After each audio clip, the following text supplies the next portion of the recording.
Domain 1, Lesson 1. This is a flounder. A flounder is a flat fish that hides itself under the surface of the sand and waits for its prey or the animals that it eats. Lesson 1, Lesson 1, The Fisherman and His Wife. Once there was a fisherman who lived with his wife in a little old run-down hut by the sea. Every day the fisherman went down to the sea to fish. One day, as the fisherman sat looking into the clear, shining water, he felt a strong tug on his line. He pulled and pulled with all his might until at last out flopped a large golden flounder. Then all of a sudden the fish spoke. "Please let me go," said the fish. "I am not an ordinary fish. I am an enchanted prince. Put me back in the water and let me live." "Swim away," said the fisherman. "I would not eat a fish that can talk." At the end of the day, the fisherman went back to his wife in the little old run-down hut. "Didn't you catch anything today?" she asked. "No," said the fisherman. I did catch one fish, but he told me he was an enchanted prince and asked me to throw him back. So I did." "You fool," said the wife. "That was a magic fish. You should have asked him for something." "Like what?" said the fisherman. "Go back and ask him to change this dinky hut into a charming cottage."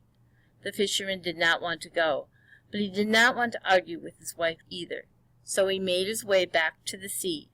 When he arrived, the water was no longer clear and shining. It was dull and greenish. The fisherman called, "Hear me, please, O magic fish. My wife has sent me with a wish." The fish swam up to the surface and asked, "What does she want?" "She says she wants to live in a charming cottage," said the fisherman. "Go home," said the fish. "She has her cottage." The fisherman went home, and sure enough, there was his wife standing in the doorway of a charming cottage. The cottage had a little front yard with a garden and some chickens and a goose pecking at the ground. Inside there was a living room, a kitchen, a dining room, and a bedroom. "Wonderful," said the fisherman. "This is sure to make you very happy." The fisherman's wife was happy for about a week. Then she said, "Husband, I am tired of this tiny cottage. I want to go live in a big stone castle." "Go and ask the fish to give us a castle." "But, wife," said the fisherman, "has just given us this cottage. If I go back so soon, he may be angry with me." "Go and ask," said the wife. The fisherman shook his head and mumbled to himself, "It's not right." But he did as he was told. When he reached the sea, the water had turned from dull green to dark purple and gray. The fisherman called, "Hear me, please, O magic fish. My wife has sent me with a wish."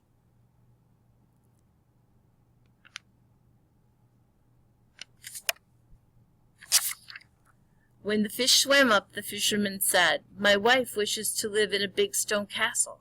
"Go home," said the fish. "You will find her in a castle." When the fisherman got back, he could hardly believe his eyes. The charming cottage had been replaced by a large stone castle. A servant unrolled a drawbridge for him. The fisherman went across the bridge and into the castle, where he found two servants sweeping a smooth marble floor. The walls were covered with beautiful tapestry. Crystal chandeliers hung from the ceiling. His wife stood in the center of the room next to a table piled high with delicious foods. "Now indeed you will be content," said the fisherman to his wife. She was, until the next morning. As the sun rose, the fisherman's wife poked her husband in the side and said, "Husband, get up. Go to the fish at once and tell him that I wish to be queen of all the land." "Heavens," cried the fisherman, "I can't ask for that." "Go and ask him," said his wife. The dejected fisherman walked to the sea. The water was black. It bubbled and gave off a foul smell. The fisherman hesitated and then called, "Hear me, please, O magic fish. My wife has sent me with a wish." The fish swam up and asked, "Now what does she want?" With her head hung low, the fisherman said, "My wife wishes to be queen of all the land." "Go home," said the fish. "She is already queen." The fisherman went home and found that the castle had grown even larger. It had tall stone turrets on each corner and a crimson flag flapping in the wind. 2 sentries in suits of armor stood at the door. They escorted the fisherman inside, where he found his wife sitting on a high throne studded with diamonds. She wore a long silk dress and a golden crown. In her hand she had a scepter studded with rubies. On one side of her stood barons and dukes and duchesses. On the other side stood a line of ladies in waiting, each one shorter than the one before. "So," said the fisherman, "now you are a queen." "Indeed," said his wife haughtily. "Well then," said the fisherman, "I suppose there's nothing more to wish for." But that very evening, as the sun went down and the moon began to rise in the sky, the fisherman's wife sent for her husband.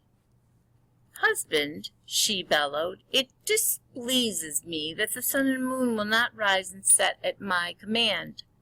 Go and tell to the fish and tell him that I must have the power to make the sun and the moon rise and set wherever I choose. See that this is done immediately." The fisherman walked back to the sea.